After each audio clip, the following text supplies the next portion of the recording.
معلومات جديدة عن الرجل الأبيض العنصري اللي حاول يخلع الحجاب للفتاة هاي. قوة الإنترنت خلتنا نعرف مين هذا الشخص وشو عمل.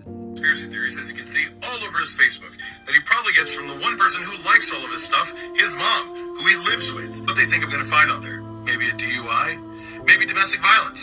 Or just some traffic violations? The answer, it's all of the above.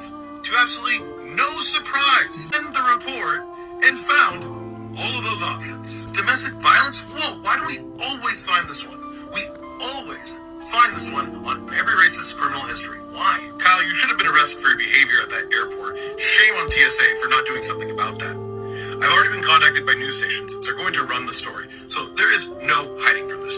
طبعا شباب الانترنت لقوه، اسمه كايل والتر على الفيسبوك وعايش مع امه، وبقول لك عملوا بوليس ريبورت عليه ولقوا 4 جرائم عليه منها الدومستيك فايلنس. والشخص حاول انه يخلع الحجاب تاعها. هدول الاشخاص الابطال الهيروز، الابطال الثلاث، 1 2 3، الابطال هذول وقفوا ضده. طبعا الزلمه كان يطاردها ويحكي لها انه هي ارهابيه، واحنا بلش يصور فيهم يحكي لهم انا بدي اودي صوركم للاف بي اي لانك محجبه. الناس بتقول ليش ما دافعت عن حالها، ليش ما سوت؟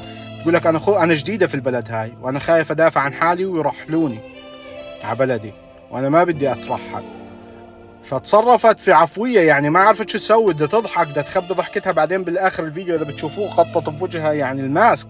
البنت تقول لك انا مصدومه، يعني انا خايف اروح اسافر مره ثانيه ويطلع لي شخص مثل هذا. المهم لقينا كايل. احكوا لي رايكم يا اخوان في التعليقات عن الرجل العنصري هذا، وشو افضل طريقه عشان تتعامل معاه فيها.